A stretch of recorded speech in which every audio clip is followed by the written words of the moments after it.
l'entreprise de demain, l'entreprise qui place l'humain au cœur de l'organisation. Je suis Nathalie Fortin. Et mon nom est Marie-Claude Royer-Doré. Nous sommes vos hôtes pour ce podcast. Aujourd'hui, on va aborder le second épisode d'une série de 3 qui porte sur la mission, vision et valeurs. Aujourd'hui, on va parler plus spécifiquement des valeurs de l'entreprise, pourquoi elles sont essentielles et comment on les fait vivre. Bonne écoute!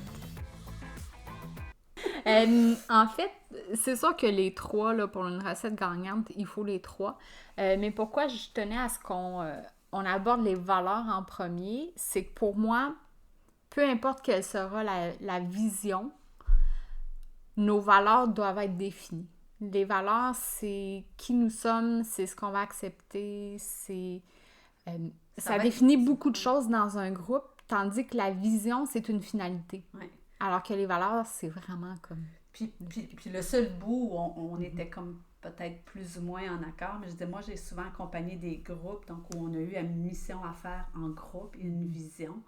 Et c'est en les faisant parler à travers tout ça que je les ramenais à leur base, qui était leur valeur. Qu'est-ce qui fait que vous allez attacher ça finalement?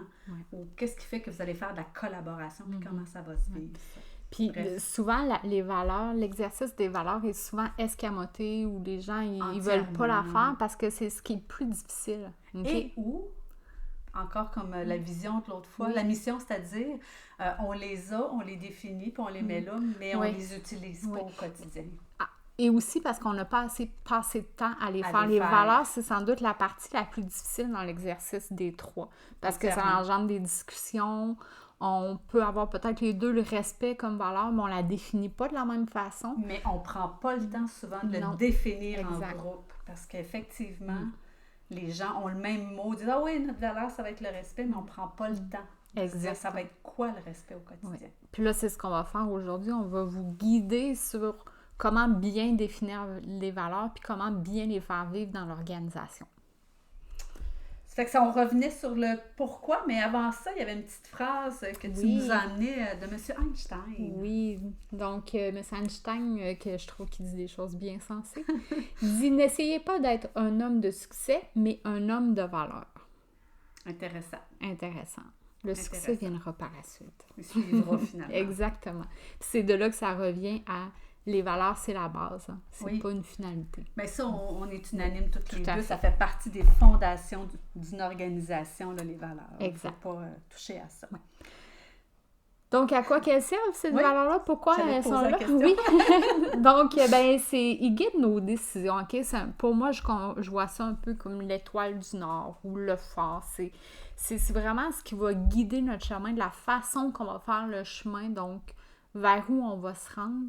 C'est vraiment ça. C'est ce qui va nous définir. Moi, j'aime bien parler de tableau de bord. Hein? C'est nos lumières qui font comme « Oups, on est en train de débarquer de... » Tu sais, quand ta lumière rouge à la lune pour dire que ton moteur il chauffe. Tu vas à l'encontre d'une valeur. On va à l'encontre d'une valeur. Ça fait que ça permet de se donner un baromètre, finalement. Puis, les valeurs, c'est ce que, dans l'exercice qu'on va vous partager, c'est vraiment ce qui nous permet de venir définir ou de clarifier c'est quoi les comportements qui sont attendus des collaborateurs. Donc, quand on vous disait, prenez le temps de bien définir chacune des valeurs, on va justement venir définir c'est quoi les comportements qu'on s'attend avec cette valeur-là, puis comment elle se rattache à notre mission. Okay? Fait que ça va être 2 aspects très importants. Puis, tu sais, les valeurs, il y en a plein, là. Vous pouvez même googler valeurs si vous avez un peu de blanc de mémoire ou que c'est toujours les mêmes qu'on entend, respect, innovation. Googlez, puis vous allez voir, il y en a plein. Et comment on définit les valeurs? Une des façons de faire, c'est qu'on peut justement s'asseoir en groupe, on peut aller consulter les employés aussi, si c'est une entreprise qui est déjà en fonction, mais qui n'avait pas nécessairement de valeurs ou c'est des valeurs un peu désuètes, de regarder, c'est quoi les valeurs qui parlent aux gens? Moi, je fais comme exercice des fois quand les gens n'ont pas du tout, c'est un nouveau groupe, j'amène des valeurs, puis individuellement, choisissez les 5 qui vous parlent le plus. Puis moi, tu le sais, je suis la fille des pourquoi. C'est que je leur dis et pourquoi. Donc, pourquoi celle-là plutôt que celle-là? Puis si vous aviez à les placer en ordre, laquelle serait la première? Donc, premier exercice, choisissez en 5. Après ça, définissez laquelle est prioritaire et pourquoi elles sont là. Puis après Ça ça, à amène partir une de belle ça, ben discussion, oui, là. puis ça vient réduire un peu notre piscine de valeur, Oui. mettons, appelons-la comme ça. Puis l'idée, 6, là, ça serait vraiment le maximum de valeur qu'on devrait avoir dans Oui. une organisation. Puis je vous dirais, tu sais, 4, 5, là, c'est l'idéal parce que si on en a trop, On se c'est perd. difficile, c'est Mais ça. on se perd aussi. Oui. Donc, travail en groupe, les réfléchir en groupe, de faire une réflexion avant individuelle, d'aller consulter les employés. Puis après ça, à partir de certaines valeurs qu'on a identifiées, bien là, c'est de dire, OK, comment, tu sais, pourquoi cela, comment ça se définit, pour venir qu'à réduire, à dire, OK, voici c'est quoi nos valeurs finales qu'on a identifiées. Tu sais, l'inverse, je trouve ça intéressant parce que tu décides de le faire en groupe et tout ça, mais partons d'un individu qui est tout seul, qui part son entreprise, qui a pris le temps, lui, de définir ses valeurs, il est super Bravo! bon, il est hot, mais il engage quelqu'un. Fait que je pense que ça peut être une belle façon aussi d'aborder la discussion avec le nouvel employé. Ben moi, j'ai ça comme valeur, puis voici comment je le traduis au quotidien. Oui. Puis ça peut permettre en même temps de la confronter, ta valeur, dans le sens que l'autre, il va voir ça autrement. Mais c'est ça, comment... fait que c'est ça, ça permet une belle discussion, je trouve, autour puis, de... même s'il y a des travailleurs autonomes qui nous écoutent Oui. et qui se disent c'est pas pertinent pour moi, pas du Au tout. contraire! Oui, parce que peut-être éventuellement embaucher quelqu'un, mais peut-être jamais non plus. Mais les collaborateurs avec qui vous travaillez, Collaborateurs, mais aussi tes clients. les clients aussi. Tu l'appliques à tes clients, Oui. tu l'appliques au quotidien, Puis finalement. moi, dernièrement, j'ai intégré dans mon offre de service, j'ai intégré mes valeurs et comment je les applique. Donc, ça veut dire quoi? Fait que ça fais la vient même chose définir aussi. justement du type d'accompagnement que je vais faire. Donc, moi, j'ai comme valeur influencer. Donc, je vais influencer, je ne vais pas vous dire quoi faire. Vous ne pouvez pas vous attendre à ce que je vous dise quoi faire. Mais je vais vous influencer, par c'est contre. ça. Ouais. Donc, ça vient définir justement... Moi, puis un tu peu vois, à je quoi l'ai s'attendre. traduit en accompagnement. Tu sais, je ne serai pas Oui. là pour vous dire quoi faire, mais je vais vous accompagner. Donc, en Oui. vous accompagnant, pour moi, ça veut dire je vais vous guider dans ce que je vois, ce que j'entends, ce que je comprends. Donc, je les ramène en réflexion. Fait que ça C'est nous... Ça nous C'est définit. ça. Fait qu'on peut pas ne pas en tenir compte, je Non. trouve, même comme travailleur autonome. En effet. Et comme tantôt, je vous disais aussi, c'est qu'ils doivent être connectés à notre mission. Donc, on peut peut-être donner quelques exemples. Par exemple, si on avait la valeur de l'humilité, okay. On pourrait venir identifier des comportements. Qu'est-ce qu'on s'attend, dans le fond, en tant qu'organisation, quand on a une valeur d'humilité? Donc, je m'attends à ce que dans un échange de groupe, que les gens ne tiennent pas absolument à leur point parce qu'ils veulent que ça soit leur idée. Mais de toujours dire, OK, on est en humilité, il y a d'autres idées qui sont contraires aux miennes. Pour le groupe, c'est quoi qui est le mieux? Pour l'organisation, qu'est-ce qui est le mieux? Et non pas pour moi. Donc, on met l'ego de côté. Oui. Ça veut dire que je mets mon ego de côté, j'ai une idée, je la défends parce que j'y crois. Oui. Puis mais à un moment donné, il faut arriver à un consensus de groupe. Puis, dans une discussion, par exemple, les gens, éventuellement, ils vont venir à être allumés sur ça. Plus on les fait vivre, plus ça devient naturel.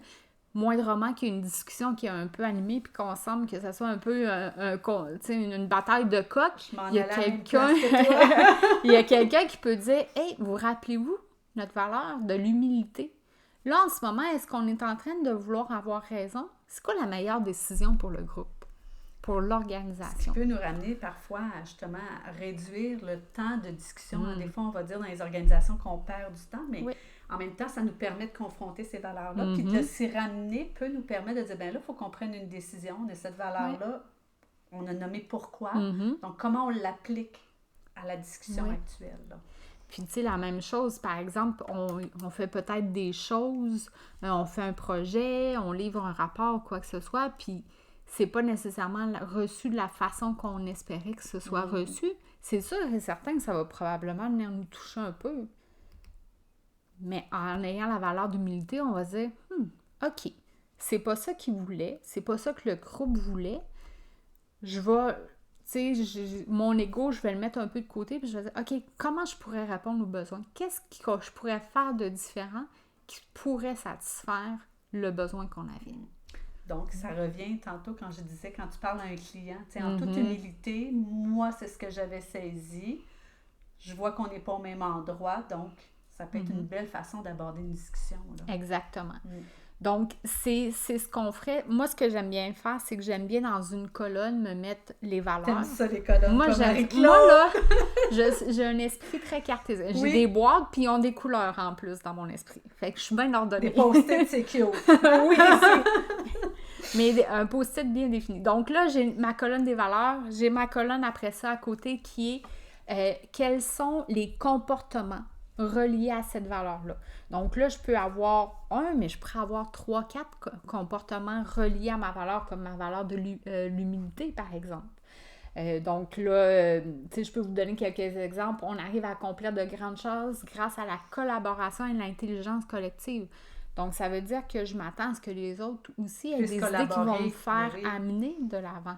OK? Que c'est pas juste moi. Donc, on va définir des comportements de cette façon-là. Est-ce que ça semble clair? Et ta troisième colonne, tu me dis 3 colonnes, moi je te suis? Oui, ma troisième colonne, dans le fond, ça va me ramener à connecter à ma mission. OK. Comment on le branche à la mission, finalement? Oui. Comment on attache tout ça? Donc, par exemple, je vais vous donner un exemple de ma mission. Je vous rappelle ma mission que j'avais donnée dans le premier podcast, qui est de co-créer des organisations en santé où les individus sont heureux d'y travailler. Puis, dans le fond, si je rattacherais l'humilité à ça, c'est que pour arriver, on doit travailler pour le bien-être collectif et laisser notre ego de côté. Donc, je veux co-créer, je veux travailler avec les gens. J'ai le goût de te lancer un challenge. Oui. Donc, moi, je suis dans un groupe avec toi ou je travaille avec toi, puis je n'y arrive pas, moi, à mettre mon ego parce qu'on s'en est pas parlé. Hein? Je travaille en collaboration, puis on s'en est pas parlé. Je mets pas mon ego de côté. Comment tu réagis? Comment tu traduirais ça? J'ai le goût de te challenger. Qu'est-ce que tu veux dire? Comment je exemple, là, tantôt, tu te souviens, avant, en micro fermé, tantôt, on se disait mission, vision, valeur, mission, vision, valeur, ou mission, valeur, vision. Bref, on l'a tourné de tous les côtés. Mais si j'avais continué à maintenir, non, il faut faire la vision avant, puis bref, nous, moi, je vois plus qu'on a partagé puis challengé. Là, mais... oui, en effet. Mais c'est ça. Donc, comment tu réagis face à quelqu'un qui tient à son ego vraiment fort? Bien, c'est ça. Tu sais, ça arrive de voir, t'en as sûrement eu aussi des clients qui ont des égos qui ont des idées très arrêtées. Maintenant, je m'entoure moins de ces gens-là. OK? Éventuellement, on vient qu'à développer ça, surtout quand on le définit clairement. Oui. Ça veut dire qu'il faut travailler avec des gens qui n'ont pas trop d'ego. Puis l'inverse, puis j'avais le goût de te dire ça, mais quand tu disais ça m'a fait penser à une situation que j'ai vécue où une personne, justement, tenait, puis c'était une histoire de mots. Là. Souvent, moi, je dis, j'aime pas ça m'accrocher dans les mots, surtout quand on est en discussion de groupe. Donc, la personne me dit, ce serait plutôt ça. Puis moi, dans ma tête, ça a fait... C'est correct, là.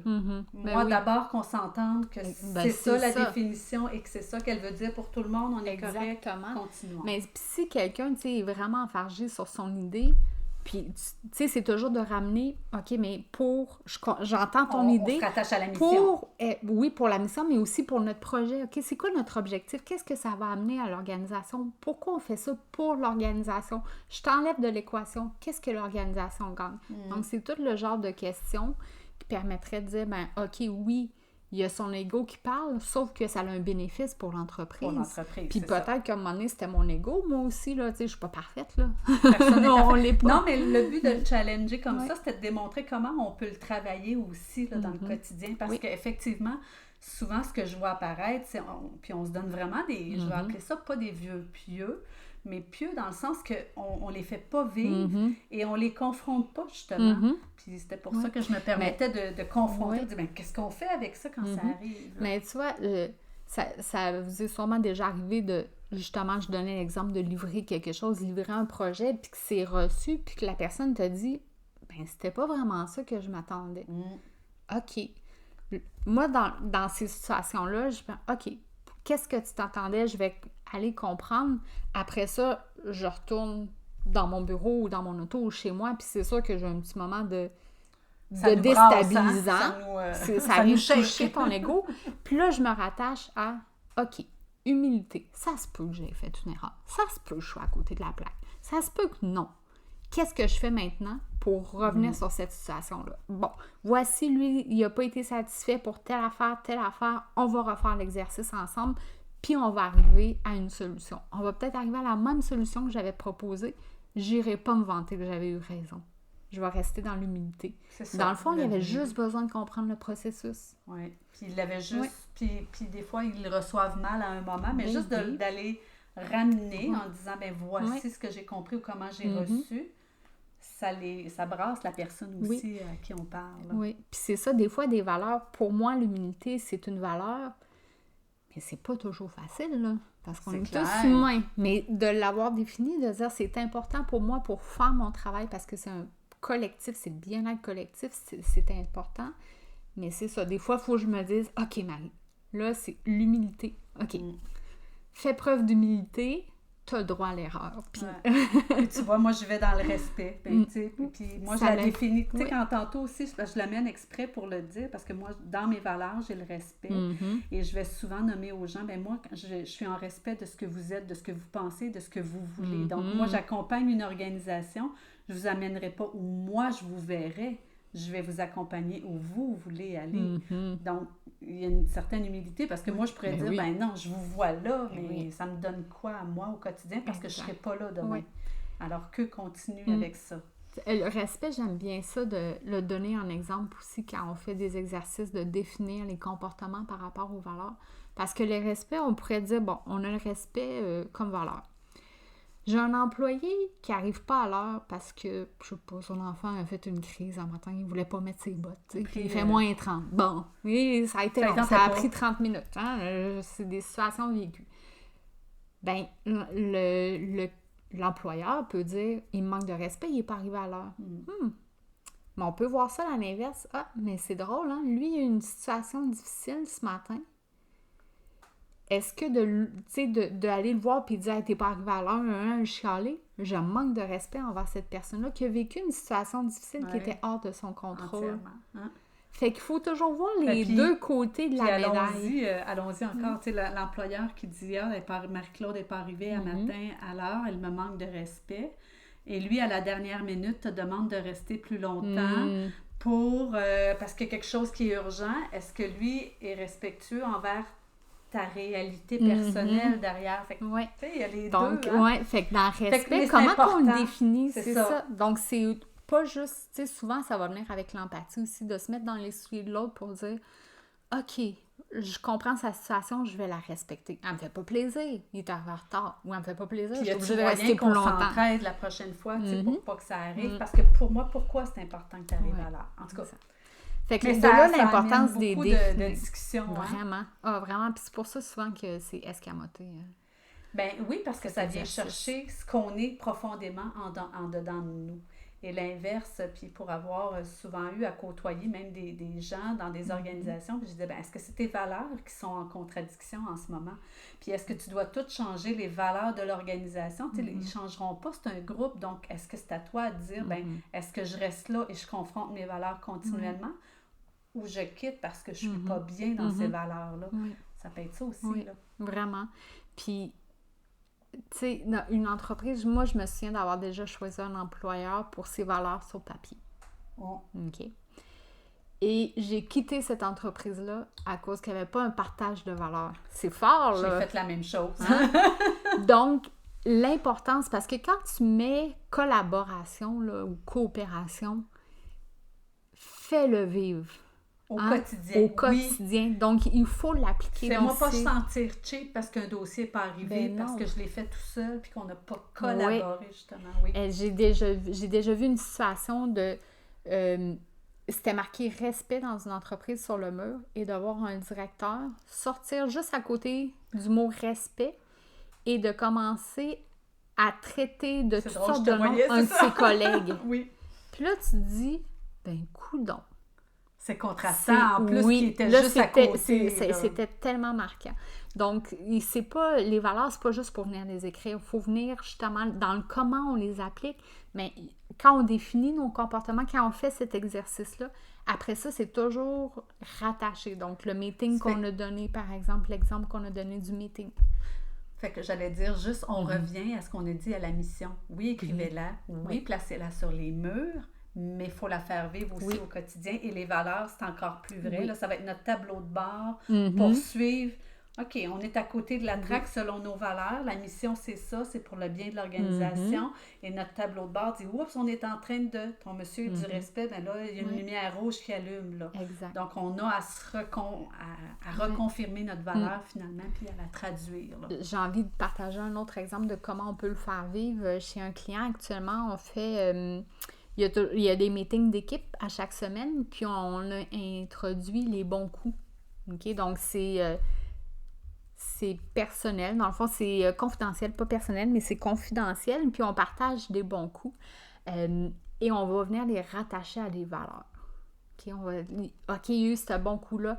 Hey, ça, cette personne-là a fait ça. Puis c'est en lien avec notre valeur de collaboration. Okay, donc, des rattachés. Fait que ça fait que c'est un début. Donc, on les fait vivre, ces valeurs-là. Donc, ils vont les entendre souvent parler. Là, ils vont avoir le réflexe de dire « Ah, c'est vrai, nous, on collabore ici. J'ai un projet difficile. Je suis pas obligée de le faire tout seul. Je vais aller chercher des collègues. » Entièrement, c'est ce que j'allais dire. Souvent, on prend le temps d'écrire et tout ça, mais on met ça de côté. Alors que là, tout ce qu'on dit, c'est finalement amenez-les sur la table et faites-les vivre au quotidien. Oui, puis d'abord, ça part de la direction, de justement dire « OK, ben, on a un moment à chaque semaine, on peut les relever, ces valeurs-là, à travers des bons coups, des choses qui ont été faites. Puis après ça, les employés vont le faire vivre. Mais il faut que ça parte. Mais puis tu vois, j'ai vu l'inverse. Moi, j'ai vu une employée que j'ai eu à rencontrer. J'ai eu un groupe que j'ai accompagné, une employée qui est rentrée dans une organisation qui était à conflit. Donc, elle, pour se rattacher à son quotidien, à ce qu'elle faisait, à traduire son quotidien, elle a pris les valeurs puis elle les a traduites pour elle, comme je le ferais. Fait que je trouvais que c'était une belle façon pour elle de s'ancrer dans un milieu qui était quand même chaotique là, à ce moment-là. C'est quand même exceptionnel. C'est intéressant comme démarche là, de la personne. Là. C'est quand même une personne, c'est exceptionnel. Là, oui, mais j'avais trouvé ça génial. Là, parce que moi, je lui avais posé la question, est-ce que tu connais les valeurs? Puis c'est là qu'elle m'avait présenté ça. Je fais, c'est intéressant. Donc pour elle, ça lui a permis de construire son quotidien finalement. Alors voilà, c'est des différentes façons de comment vous pouvez les faire vivre. C'est ça l'important, c'est ce que, puis comme tu disais, il faut se trouver des moyens. On vous en a partagé quelques-uns, il y en a sûrement plein d'autres. On pourrait continuer à parler, puis on trouverait d'autres idées. Là, mais voilà. Hey, on y va toujours avec un défi. Oui. Donc, tu le lances-tu? Mais je pense qu'on a parlé un peu... en fait, vous nous voyez venir, là. On a parlé de mes 3 colonnes. On vous inviterait, un peu comme la mission, si vous avez déjà des valeurs de définies, mais peut-être les voir. Vous avez probablement pas défini les comportements. Sont rares, les entreprises qui ont défini. C'est très rare. Si vous l'avez fait, super, faites juste repasser par-dessus. Donc, une première étape, ça serait de venir définir les valeurs, les comportements, comment qu'on les rattache à la mission. Puis après ça, de venir identifier peut-être 1 ou 2 façons de comment on peut les faire vivre dans l'entreprise. Moi, j'avais le goût de dire, souvent, on voit ça gros, parce que 4 ou 5, le temps de jaser de tout ça. Donc, prenez-en une. Si vous êtes le dirigeant, c'est de dire laquelle, d'après moi, est la plus importante pour mon organisation en lien avec la mission et commencer à la faire vivre. Donc, ça peut être une façon intéressante de commencer à mettre de la chair autour de là sans faire un travail exhaustif. Mais c'est sûr et certain que de prendre le temps de faire ça, c'est un investissement qui va rapporter. Ça revient avec dans ton auto et d'avoir des cadrans qui permettent de dire « Oh, ce serait peut-être temps que j'aille mettre de l'essence. » C'est ça. Sur ce, on vous dit, mettez ça en application. Si vous avez des questions, n'hésitez pas à nous joindre. Puis sinon, on vous invite à partager pour faire connaître. Puis à nous faire peut-être partager aussi des choses que vous mettez en application pour faire vivre vos valeurs. Question d'alimenter un peu notre banque à idées de comment on peut les faire vivre, ces valeurs-là. Oui. Ça serait super intéressant. Puis l'inverse, si vous avez besoin de conseils, ça nous ferait plaisir de vous guider là-dessus aussi. Exactement. Puis on se revoit dans le prochain podcast qui va être sur la conclusion de la vision. Là, il va être la vision notre cette trio, fois-là. Tantôt on parlait de McDonald's, là c'est notre trio entreprise de demain. Entreprise de demain. Merci. À bientôt.